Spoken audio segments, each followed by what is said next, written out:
WKRP, Cincinnati. Okay, it's 8:30 in the morning, and Mrs. Jean Klepner of Covington has an appointment with the doctor to examine her musical ear to the tune of $5,000. Are you ready to play, Mrs. Klepner? I think so. Okay. Mrs. Klepner, you win $5,000 if you can name in order the 6 tunes I'm going to play for you now.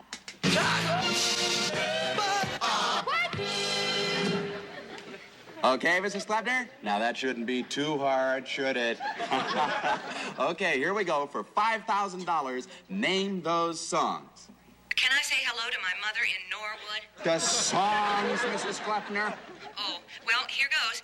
Too Wild to Tame by the Boys, Tumbling Dice by the Stones, YMCA by the Village People, Donker Shane by Wayne Newton, and I think the national anthem. I'm sorry, Mrs. Klepner, but you're way off. Well, I'm not really up on today's music. Anyway, I usually listen to another station. Yeah, I know. It's a good idea. Listen, thanks a lot, Mrs. Klepner, and better luck next time. Bye-bye. What are you laughing about? She got 5 out of 6. No, we're in big trouble, man.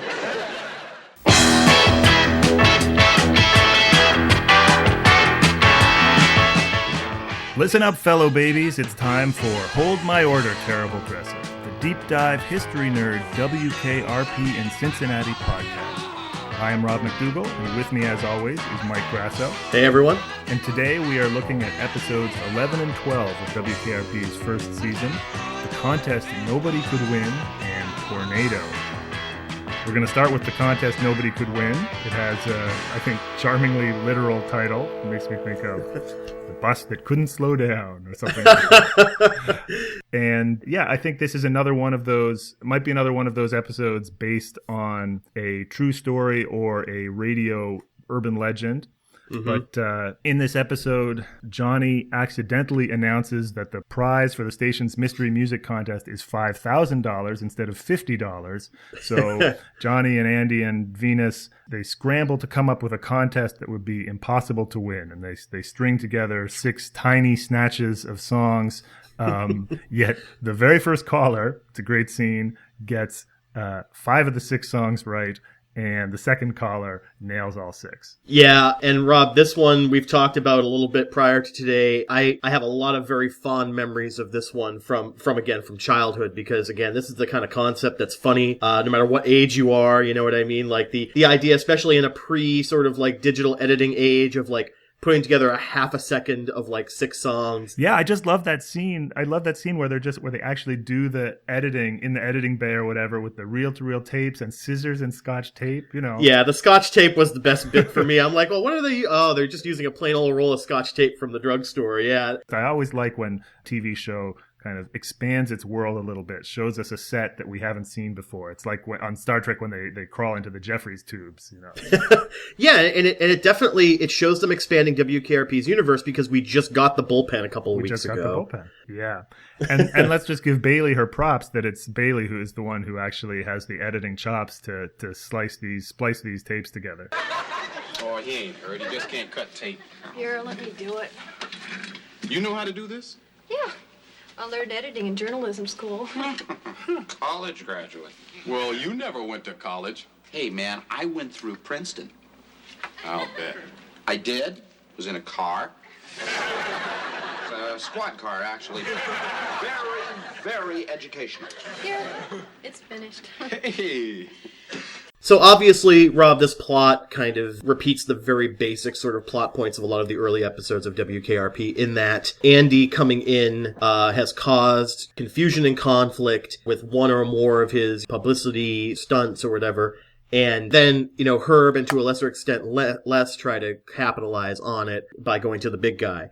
And in this episode, we get kind of a thesis statement for that entire set of plot lines in Herb's explication to Les of what's wrong with the world today. And that is that there is a war going on, a war behind the scenes between the Suits and the Dungarees. You know how much I like Travis. I don't have to tell you that. But what if he had to go? I mean, just what if? I don't think I want to hear any more. You see, there's a There's a lot more going on around here, Les, than you realize. The whole world is in revolution, and not just here, but everywhere. And you know who's at war? No. It's the Dungarees versus the Suits, Les. The whole world is in two armed camps. Over here we have the Dungarees, and over here the Suits. Remember the riots in the 60s? It was the Dungarees versus the Suits, and the Watergate. Those guys arrested were wearing dungarees, and who suffered for it? The Suits. Exactly. But there were issues, Herb. The issues, Les, were a smokescreen. Now listen. When a son disobeys his father, what's he wearing? The son? Dungarees. And what's the father got on? Probably a suit. Do you see what I mean, Les? Yeah. And do you know what's worse? What? The fathers are beginning to wear dungarees, too. That's right. And so are the mothers. It's just like the body snatchers. Exactly. The Suits and the Dungarees. That's right. It's such a great phrase, dungarees. I don't know how many people have referred to blue jeans as dungarees in the last 30 years. Suits versus the Dungarees, that was actually, I think that phrase was in Hugh Wilson's original pitch for the show to the networks. Makes total sense. Yeah. That was the conflict the show would be playing out in episode after episode. What's great here is that Herb spins it out into a grand unified theory of everything that's going on at the station, but in America. And Les, of course, is very willing to run with any crazy grand unified theory. He says, it's like the body snatchers. Yeah, I know. That was great. It veers from political theory to sort of overarching conspiracy theory and then into sort of almost like a science fiction kind of aspect. Now, I have one quibble as a historian. I don't actually know the answer to this, but Herb brings up Watergate, and in his version of Watergate, the Watergate burglars were wearing dungarees, and the Suits, presumably he means Nixon and his administration, took the fall for them, which is a pretty twisted explanation of the Watergate scandal, first of all. But also, while you certainly could make a case for seeing Watergate and the fall of Richard Nixon as a battle between Suits and Dungarees, it's an empirical question. I don't know the answer, but I kind of doubt that the Watergate burglars were wearing blue jeans. The idea here is that the Dungarees are sort of, young people on the left, hippies. I've got right now up on my computer the mugshots of the 5 Watergate burglars. These are mugshots, so they're only from the head. They're only head and shoulders. I can't see what pants they're wearing. That's an interesting empirical question. What kind of pants are the Watergate burglars wearing? But they're wearing collared shirts and sport coats in these mugshots. Yeah. I don't know if they had a chance to change after being arrested, but the point is they're not hippies. And, no, definitely not. And it sort of makes you think, Herb is probably, gathering up everybody who was against Nixon at that point and saying, basically everybody who was a dungaree helped bring down the Nixon administration, including those stupid idiots who broke into the Democratic headquarters in the Watergate. But my answer to Herb would be, well, yeah, but who told them to do the break-in? You know what I mean? Let's be honest. There was no conspiracy to bring down Nixon.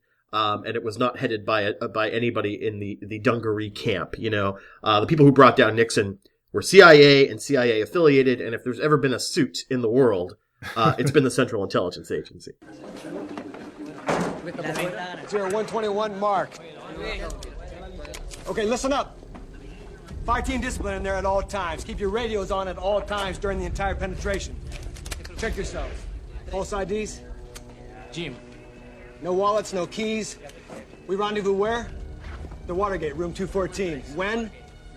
At 0300 hours. Jawohl, mein Fartenführer. I swear to God, Frank, I'm gonna make you a new asshole. Let's get the fuck out of here, shall we, ladies? Years of decency and clean living are over. If anything goes wrong, just sit tight, go to your homes. You'll hear from me or Howard. Personally, if anything goes wrong, I'll be calling the President of the United States. Yes.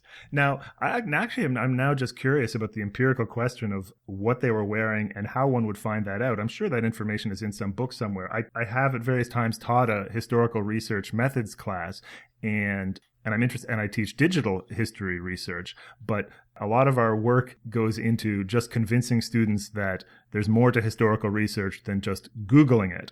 And so I'm always on the lookout for interesting historical questions that you cannot solve simply by Googling, because to be perfectly honest, that is a set that is slowly shrinking as Google gets more and more powerful. So I put it to you, listeners, see if you can figure out what kind of pants the Watergate burglars were wearing.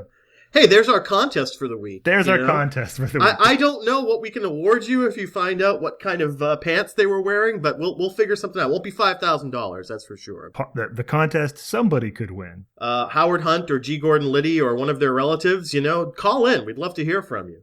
Call in. It's the Watergate burglar pants contest that somebody could win. I thought some of you might like to know a little bit more about our drummer, whom we affectionately refer to as Animal. Animal. That's his name, actually. Animal, why don't you tell our audience, how long have you been playing the drums? 1, 2, 3, 5. 5 years, huh? Yes, okay. Well, I guess your drums mean a great deal to you, huh? Yeah. Oh, nice. You like them more than food, I guess, huh?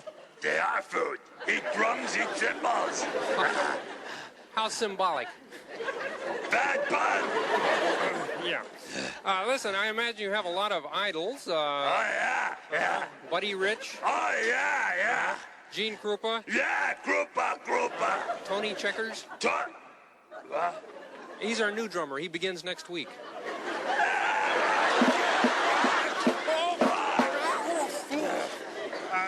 Then again, maybe not.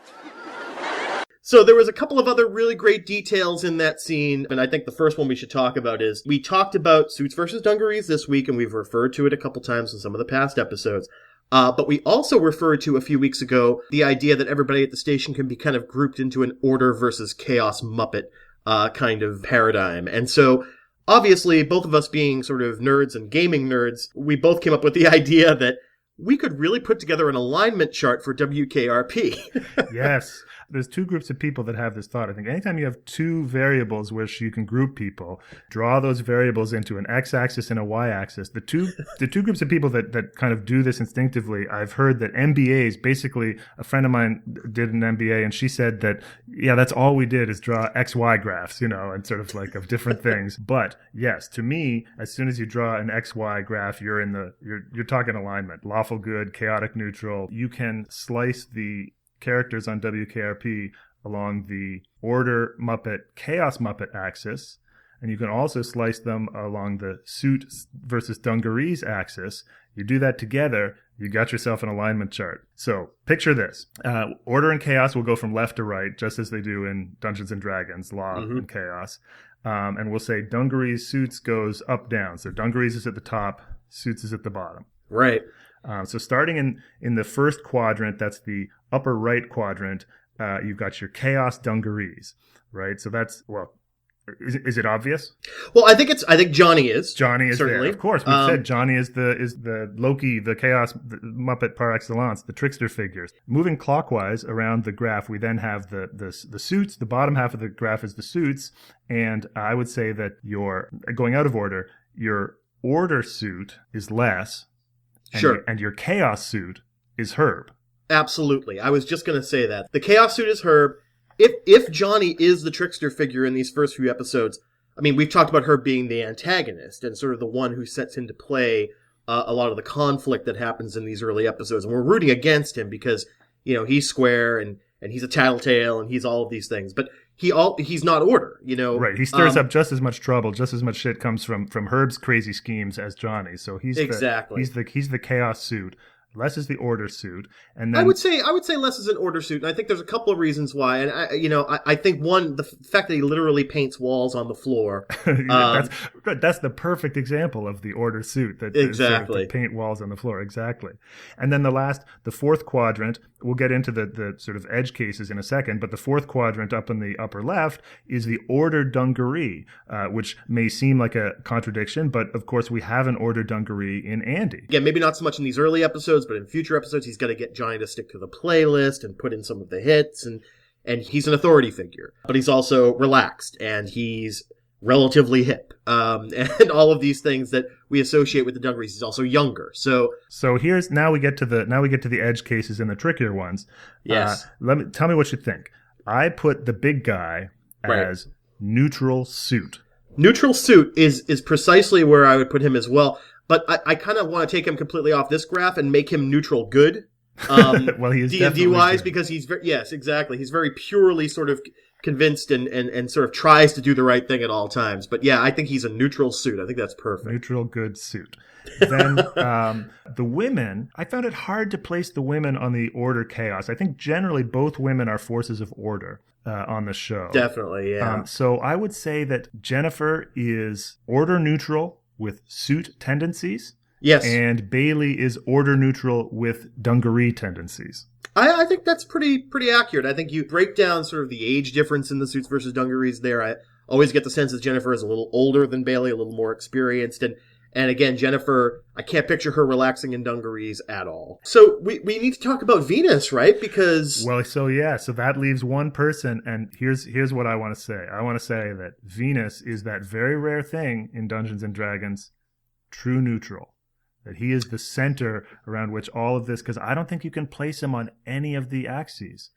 Order versus chaos, I think, you can find episodes where he's going one way or the other, where he's crazy, pimped out Venus flytrap, and where he's buttoned down Gordon Sims. Mm-hmm.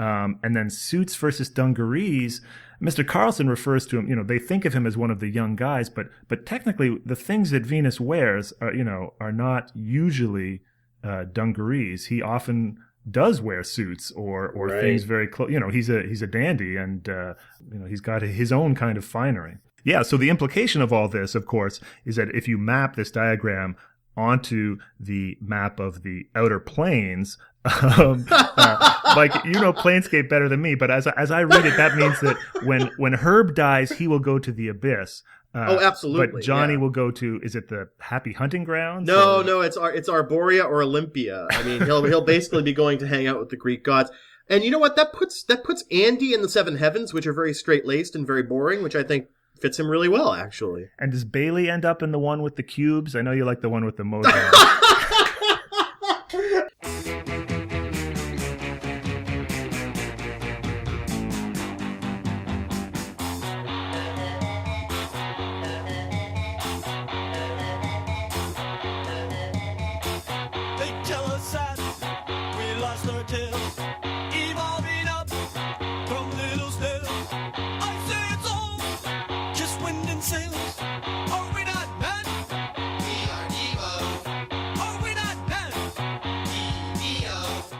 So in our first episode, we talked about the Kiss poster in Andy's office. And this week, Mike, did you see the scene where Herb gives a bit of a speech to a Devo poster? Yeah, he's doing basically a patent speech, and it's got the poster of the 5 members of Devo doing their ironic salute, which works on so many levels. I bet you if any of the members of Devo back in '79 saw that bit, they were probably very, very pleased with the idea of a Ohio native leisure suit wearing sales guy using their poster for an unironic inspirational speech. I just thought it was so perfect on so many levels. And yeah, every week Andy's office has a bunch of new posters. And I think the people in radio, Rob, mentioned that this was actually really realistic because they would get a ton of promotional material and just stick it up everywhere. Let's talk about Devo. This is a great time for Devo. Maybe not peak Devo, like it was peak Kiss when we talked about them in the pilot, but Devo are from Ohio. Let's start with that. They're from Akron. I did not know that. Yes, they're from Akron, Ohio. 2 of the members of Devo were going to Kent State at the time of the shootings in 1970. Okay. And it was actually the catalyst for them coming up with this ironic sort of postmodern theory of de-evolution. They saw the National Guardsmen on campus acting like apes, basically, and said, okay, that's it for Western civilization. Let's just throw the towel in. And over the course of the early 70s, they did a bunch of art happenings, weird, kind of disgusting Dadaist performances at Kent State and around Akron, basically earning their art school bona fides and then, breaking into the mainstream in the late 70s with the album that we see Herb saluting, Q, Are We Not Men, A, We Are Devo. So who's on the cover of that famous debut album? Well, theoretically, it's our old friend Chichi Rodriguez, Chichi Rodriguez. They found an image of him that was very sort of square-looking on a golf bag strap and put it to their design team, put this guy on the cover of our debut album. Now, you'll notice it doesn't really look like Chichi Rodriguez. It's kind of a square-jawed looking kind of J.R. Bob Dobbs, Church of the Subgenius That's what kind I of would thing. think of it as. Yeah, that kind of thing. Exactly. But it's not. And the reason why is because one of the executives at the record label was a big golf guy, and he was afraid that Chi-Chi and his people might be offended by them using him on the cover. So they threw it back to the design folks and said, just make this look different. And so what they did was they took Chi-Chi and they morphed him with the presidents from Kennedy through Ford and turned him into this sort of like melange of the last 5 presidents and Chichi Rodriguez. And Bob from Devo said it ended up working way better and being way more Devo than we ever could have hoped. Mr. Carlson, this is Mr. Pesola. Mr. Pesola, this is Mr. Carlson, our station manager. Oh, well, how are you, Mr. Pesola? Pesola. Where's the money? Oh, the money's right here in the briefcase. It's in cash. Oh, that's nice. Now, Mr. Pesola, we invited photographers here, but you came a little early. Sorry. Well, couldn't you stay for some publicity shots? Oh, I'm sorry. My wife's in the hospital. Oh, gosh darn. Oh, maybe we could come by your house a little later and take some photos. Yeah, that's even better. Oh, fine. Well, you have my address. Now can I have my money? Rob, when you got to the last act of this episode, the contest Nobody Could Win, maybe you had a similar reaction to me, which was, what? It's been a long time since I've seen this episode. Yep. And in the end, they decide to make the best of a bad situation and give Don Pasola the $5,000, but try to turn it into a media event, get some publicity out of that. The guy shows up, says, I'm Don Pasola. They give him the money without checking into his story, and he leaves. And moments later, the real Don Pasola shows up. But here's where it gets weird, because when the real Don Pasola showed up, just something in the back of my mind was saying, wait a minute, that's still not the real Don Pasola. And I just kind of started having this strange unheimlich feeling as the episode veered off into a direction that I did not remember, that I had never seen. I thought I was having a stroke or something, like just that history had changed on me. Yeah, this is our Cincinnati Triangle for the week, ladies and gentlemen. This is our weird and unnatural and as you say, unheimlich sort of situation. I had the same reaction, and the reason why I had the reaction personally is that I was waiting for the entrance of the immortal Vincent Schiavelli into this episode. For those of you maybe who aren't familiar, Vincent Schiavelli's been in a lot of he's one of those sort of character actors. He's hey, it's that guy. You don't know his name, but you know his face. Some of my favorite roles that he's been in Buckaroo Banzai, he was the Red Electroid John O'Connor. In Fast Times at Ridgemont High, he was the science teacher who switched from coffee to decaf to Sanka. He has a very distinctive look. He has sort of a droopy face and these really sort of sad, baggy eyes. Yes, right? absolutely. So he's like, you know him as the sad-eyed inmate in One Flew Over the Cuckoo's Nest. Yeah, or exactly. The droopy-eyed teacher in Fast Times at Ridgemont High. He was also in that great X-Files episode at the circus where he had the conjoined twin. He's the droopy-eyed ghost in Ghost. Oh my God, he was in Ghost too, yeah. So I remembered him, again, from my childhood. He was in a lot of stuff that I really dug when I was 9, 10, 11 years old, you know? So I'm waiting for him to come on, and then this other guy comes on, and I'm like, oh boy, what happened here? And I had to go to the internet to find out what happened. And so basically, well, what happened was that there were 2 endings shot for this episode. One of them with the Don Pasola we both know, with Vincent Schiavelli. And the other with John Wheeler. Hold on. I actually think that John Wheeler is, in both versions, John Wheeler is the kind of balding guy who comes in and takes the money.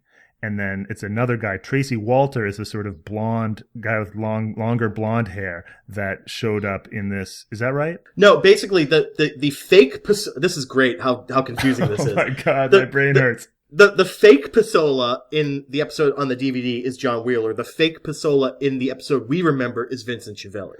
Got it. And then the real real Don Pisola is the same guy in both episodes. Is the same guy. So the other thing is that not only are these two different actors, they're actually two different endings.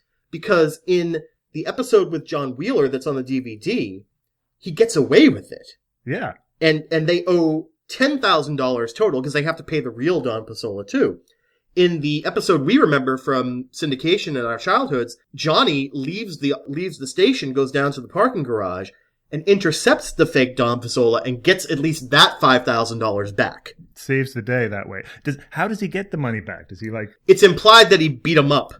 Second implied beating. We didn't mention it, but that's the resolution of the Scum of the Earth episode. The implied resolution of the Scum of the Earth episode, or not just implied, is that they fight Scum of the Earth. Which right, exactly.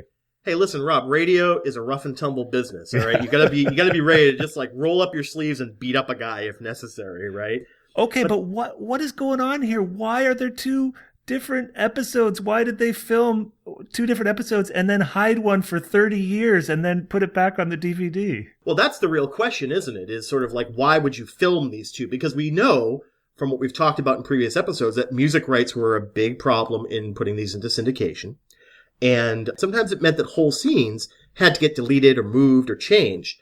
But this situation, that doesn't explain it, does it? Because there's no music cues in that particular scene. Of course, the episode involves these music cues and the 6 songs, but they're not playing in the scene we're talking about. The scene with the 2, now 3 Don Pisolas. Right. There's a couple of post-ending tags that would have involved some music cues because it involved Johnny in the booth. But you're right.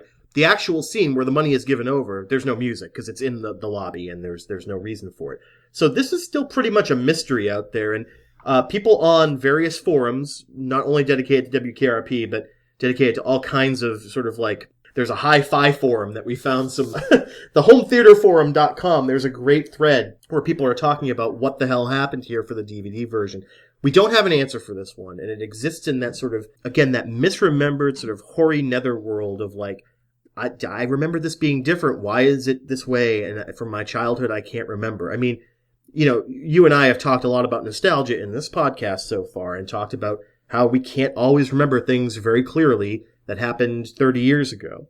And I think both of us were so hyped for the particular ending of this episode that we knew it was coming. But I've got plenty of situations from my childhood when it comes to media where I don't remember exactly what happened. And then when I see it 30 years later, I'm like, whoa, is that actually how it happened? But yeah, well, first of all, when you go to, when you go back to your hometown, if you haven't been there in 20 years, there's kind of a funny mix of the things that you remember, the things that you didn't know you remembered, but as soon as you see them, you remember them. And then the things that have changed that sort of jump out at you. And that's what watching this episode was like for me.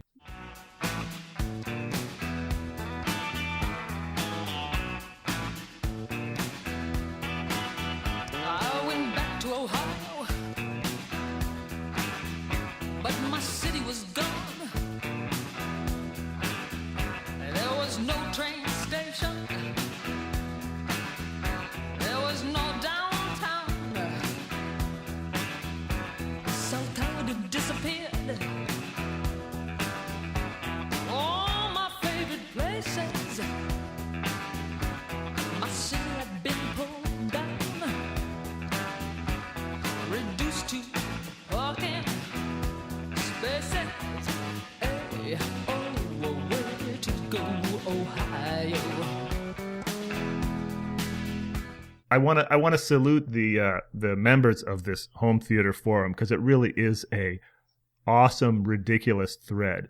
My first instinct was, I must admit, to kind of make fun a little bit of the people on this thread. They're talking about what had changed and what had not changed in the DVD at a level of specificity that goes far beyond even what you and I are capable of. But then I realized that would be a case of me giving people a hard time for obsessing about a 35-year-old sitcom would be a case of, hello, kettle, this is the pot, you are black. So instead I want to salute the commenters on hometheaterforum.com for their for their attention to detail. One of them says at one point, he says that the deal breaker for him, the thing that will decide whether or not he's going to buy the Shout Factory's re-release of the series, is whether or not Jennifer's doorbell plays Fly Me to the Moon.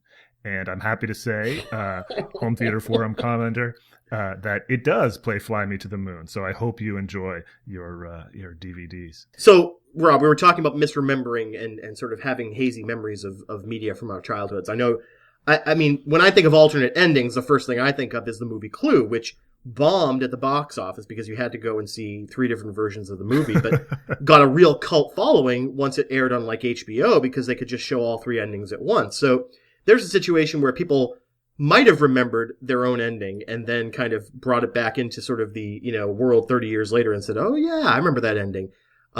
But Rob, you've got one that's a little bit more, again, uncanny maybe. Yeah, if you're going to do it, hey, I got multiple endings, deleted scenes. In the world now of the DVD and the DVD commentary, you can really go to town with that sort of stuff. Back in the day, when this was less common, you got to be careful because it does screw with people's minds and people's memories. And the story that this brings up for me is, I don't know if anybody out there remembers Gremlins 2. Gremlins 2 maybe came out in like 1990 or something like that, or the late 80s, maybe early 1990s. And I just saw it on television after it had been out for a little while, but then mentioned to my little brother, who's like 10 years younger than me. I knew he had seen it, and I asked him how he liked it, and I made mention of the scene where the Gremlins run into a movie theater, and they're running amok. They run into a movie theater, and it goes meta where the movie itself, they get into the projection room, and they freeze the movie, and they wreck the projector, and the actual movie you're watching gets, the film goes out of sync and freezes and then starts to melt, like when the film melts when it's frozen on one spot, and it starts to melt. And the audience in the theater inside the movie gets upset, and Hulk Hogan is sitting in the audience in full Hulk Hogan gear, and Hulk Hogan comes out of the audience and goes into the projector room and gives the Gremlins what for and chases them out, and the movie continues as normal. I was, maybe 19 or so at this point, and my little brother was maybe 9 or 10, and I knew he was fond of Hulk Hogan. I mentioned, the scene where Hulk Hogan comes in, and he just looked at me blankly. I said, the part with Hulk Hogan in it where the film goes out of sync and everything. And he's like, Hulk Hogan is not in Gremlins 2. And I said, sure he is. The part where the movie where the film goes all funny. And he's like that didn't happen in Gremlins 2. And, he's my little brother. He had, for years, I'd like to think, looked up to me. And I feel like this was the moment. This is the sort of Oedipal fraternal moment at which his respect for me began to decline, was when I insisted, no, Hulk Hogan is in Gremlins 2. He's in Gremlins. And I thought he was gaslighting me. I was like, you're just pretending. You're just trying to make me crazy, right? Hulk Hogan is in Gremlins 2. And he's like, Hulk Hogan is not in Gremlins 2. As it turns out, there are 2 versions of Gremlins 2. The one that was shown in the theater has that business with the film, and Hulk Hogan shows up. And then the one that was on home video replaces the business with film with video business, where the videotape gets screwed up, and it's not Hulk Hogan, but like John Wayne or someone like that shows up. But this was, I don't know, this was my first experience of something that is now almost a daily occurrence, which is that glance away and the world changes on you. They're messing with your minds when they go and just change Gremlins 2 on you. Hey, Andy, something's wrong with the lights. They just flickered. Where in the hell is a disaster file? What's the matter? Trouble with the Japanese? Jennifer, see if you can find the disaster file. Where's Les? Downstairs. That's just great. Boy, you guys sure get ruffled easily. We're not as courageous as you are, Herb. Yeah. Here, pick your card. Just pulled off the elevator. It's stuck underneath this floor. Les, there is a tornado out there. A tornado? That's right.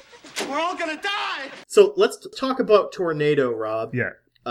Tornado is an episode, again, very clearly. The title tells us what's going to happen. A tornado hits Cincinnati, and all kinds of stuff happens as this tornado hits. It kind of throws everything into chaos. It's kind of like another great sort of like tried and true natural disaster kind of trigger for a sitcom. The main plot line that Les has been preparing for something like this his entire life. And it finally happens, but he's stymied because Herb has basically made it impossible for him to see the tornado warning that comes in over the teletype. Andy, there can't be a tornado. I'm the news director. I'd know about it. There's this little bell on my teletype machine that goes on. It stopped. Who unplugged my machine? We don't know! All right, Herb. Get up from underneath there. Come on, get up. Les. Get him up. Les. Come Les. Where is the emergency file? on. In the cabinet, I guess, Andy. Where in the cabinet, Les? Try Apocalypse. Biggest news story of the year, and I miss it. Come on out. Les. I'm gonna want you to go on the air. What for, Andy? It's all over now. Yeah, and the idea of a disaster striking is just as 70s a concept as all of the hostage and hijacking scenarios we talked about a little earlier on in this first season. So, Rob, you can probably name off the top of your head a number of 1970s disaster movies that kind of filled that blockbuster role before Star Wars came along. Oh, absolutely. This is, I think this is WKRP's take on the disaster movie. And after listening to some of our earlier podcasts, I've made a resolution to try to stop saying that things are things. But that said, the disaster movie was a phenomenon in the 1970s, let's say. You got your Poseidon Adventure. You got your Towering Inferno. You got your Airport. You got your Airport 75. Yeah. You got your Airport 77. You got your Airport 79, the Concorde. And, what basically... That's the one with Jimmy Walker from Good Times. Jimmy J.J. Walker, that's right. Yeah, How these worked is you'd have a cast of thousands. You pile on as many Hollywood A-list and B-list and C-list and D-list celebrities as you can find from every generation. You get Burt Lancaster and Dean Martin and Jacqueline Bisset, and then you get Jerry Stiller and Linda Blair, the little girl from The Exorcist. Gloria Swanson, the great Gloria Swanson was in one of maybe the first Airport movie, and Jimmy J.J. Walker, and they all you pile them all into an airplane or a ship or a large tall building, and then you throw a disaster at it. I don't know if you remember, we talked about this online, maybe on LiveJournal back a decade ago. But speaking of disasters, there's a board game I had when I was a kid called Disaster, except that it was a Canadian board game, so it was called Desastre, the bilingual box. And I love that game. Basically, a square board. You walk around the board, and each of the four sides of the board, a different disaster will befall you. So you go on a ship and it sinks. Then you get off the ship and you go on an airplane and it crashes. Then you get off the airplane and you go in a building and it catches on fire. Then you get out of the building and you walk across the ground and there's an earthquake. The tokens for this game were not your sort of standard little pyramidal tokens. They were little plastic, kind of these little hunched over guys with big bulging eyes like Marty Feldman. I guess, you may well have sort of big bulging eyes if that was your existence, doomed to march around this track. Universal has given Earthquake its maximum effort, starting with a story and screenplay written by George Fox and Mario Puzo, author of The Godfather. Universal has enriched this fascinating drama of interwoven lives with a superb cast. Charlton Heston, Ava Gardner, George Kennedy, Lorne Greene, Genevieve Bujold, Richard Roundtree, Marjo Gortner, Barry Sullivan, plus the city of Los Angeles and its millions of people living, loving, planning, fighting until nature's most violent upheaval forces them to battle and claw for life itself.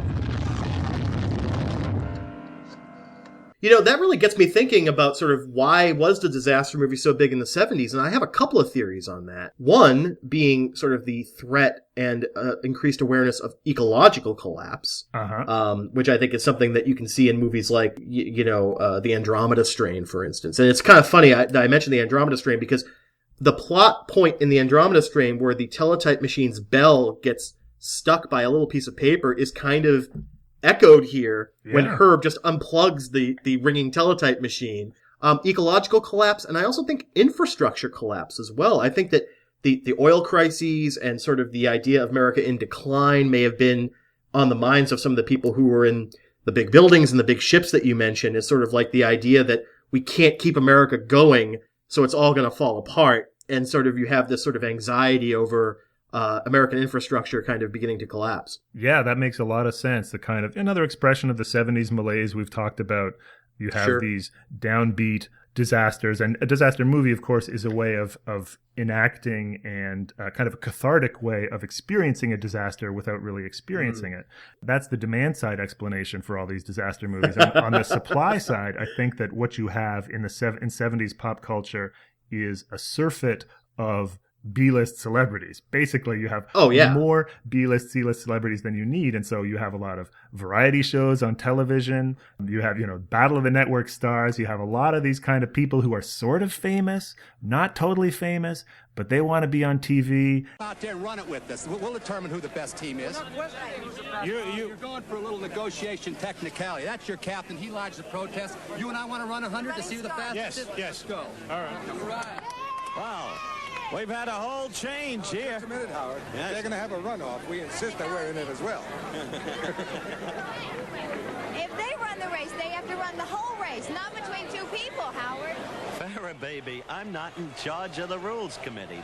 And that's that's the difference between the 70s disaster movie and a kind of modern disaster movie, because we still have, now we have these great special effects. You have, the modern disaster movie, or let's say the post-Titanic disaster movie, even though I know Titanic is going back a ways, they try and root the spectacle in one human story. If you care about Leonardo DiCaprio, you'll care about Titanic. In the Godzilla movie that came out last year, you follow this one guy and you want to follow that story. But in these old disaster movies, they didn't do it that way. They just loaded it up with celebrities and kind of half-assed plot lines, kind of like the beginning of The Love Boat. Everybody getting on the boat, everybody having a little bit of a storyline, and then they just start, someone falls down a mine shaft, someone gets crunched. We have a surfeit of B-list, C-list celebrities today, but we put them on reality shows or sort of pseudo-reality shows, and there's an idea for you.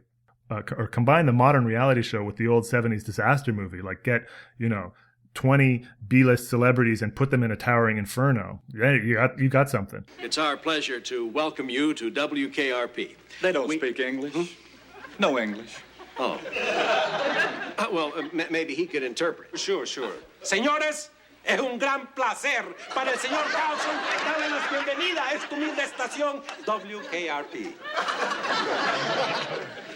Is that Japanese? Spanish. Maybe you could fill me in. There's been a mistake. Somewhere in Cincinnati, a bunch of chiropractors from Ecuador are being taken around by Akira Yamaguchi. Perhaps we should postpone this for the time being. What do you say, huh? No, wait a minute. I learned a little Japanese when I was in the Marines. Let me think about this. The accent may be off, but Teawage, Kassan.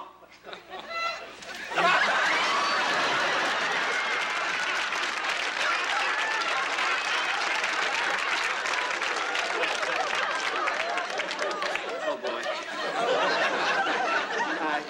Guys, hands down. So one of the reasons that this episode makes me think of the classic 70s disaster movie is after weeks of this show being very kind of small town middle America-y, there is, in a weird way, it's kind of weirdly cosmopolitan this week. There's this slightly implausible group of Japanese businessmen touring the station, led by a Spanish interpreter, who is played, by the way, by I think his name is Rene Enriquez. He was Ray Cayetano on Hill Street Blues. Oh, yeah. He was sort of a great character on Hill Street Blues.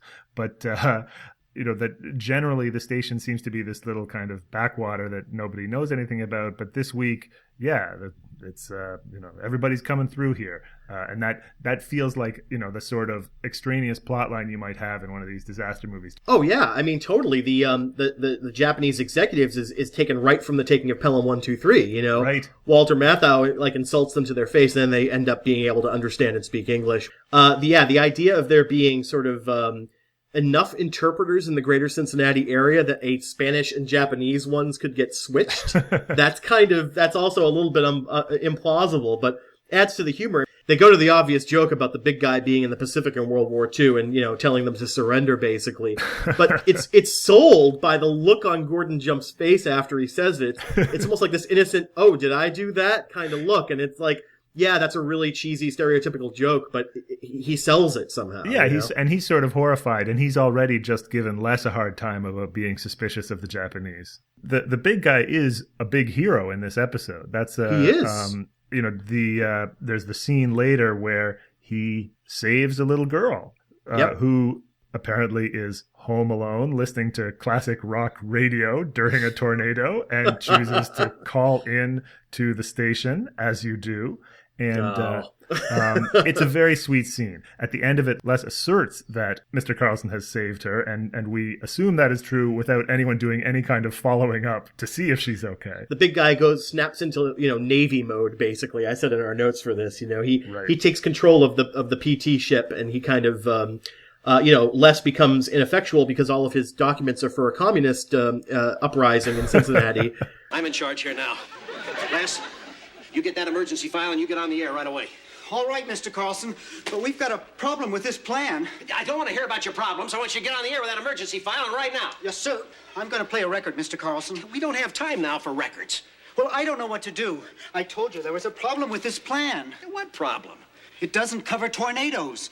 It's for what to do when the Russians attack. The Russians? Or Chinese. Unless you take that emergency file and you get on the air. Then when you see the word Russians, you substitute the word tornado. Ooh, that's a good idea. The city of Cincinnati has just been attacked by the godless tornadoes. Citizens are advised to arm themselves immediately. Give me that thing. Frank Bonner, also really great. He does cowardly really, really well. Hiding from the tornado under his desk. And then in the closing credits, it says Frank Bonner, and all you see is his hands trying to explain something from underneath the desk. It's a great sight gag. You know mouth to mouth? I know all sorts of things. Get the feeling they've done this before? Shut up, Herb. This is an emergency. We've all got to pitch in. I know. Wait a minute. I think he's coming around. Hey, you okay, Andy? You okay? Say something. Oh. What'd he say?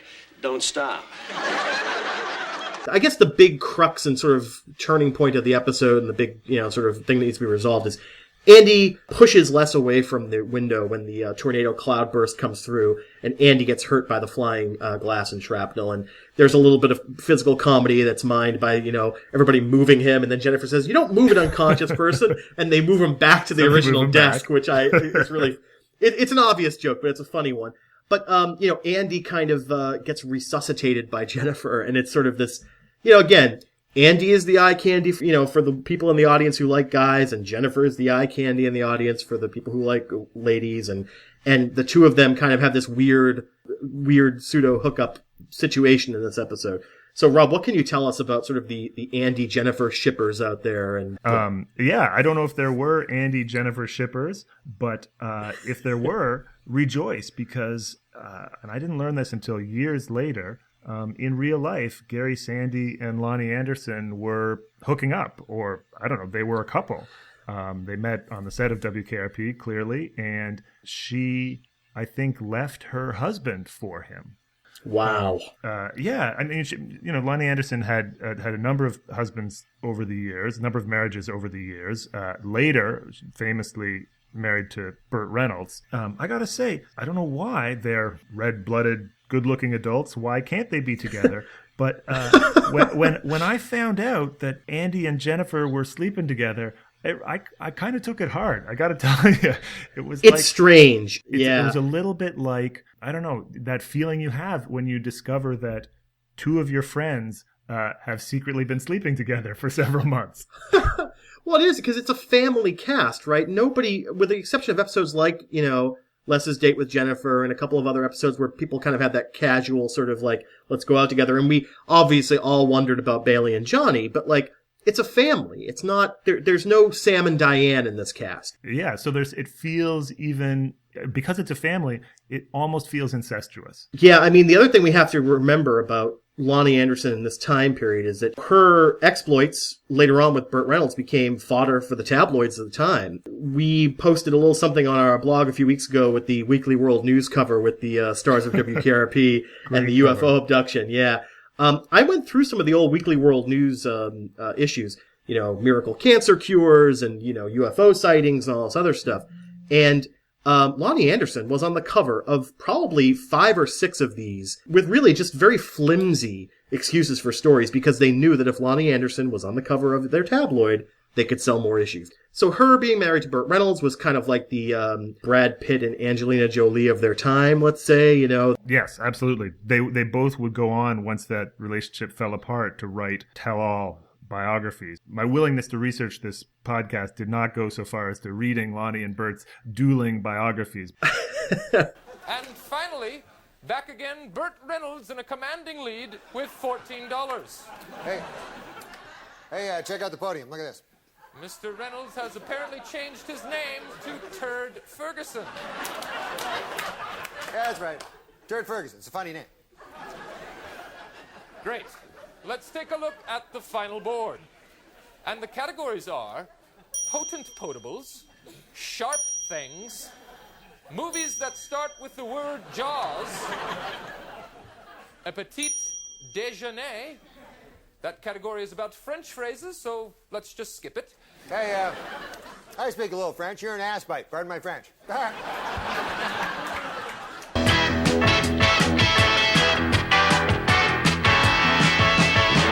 Hey, thanks for listening, everybody. We'll be back soon with more WKRP riffs and memories. If you like this well enough to listen to the whole thing, tell somebody about it. We're online now at holdmyorderterribledresser.com, which wasn't taken, and will be up soon on iTunes and the other one. Good day, and may the good news be yours.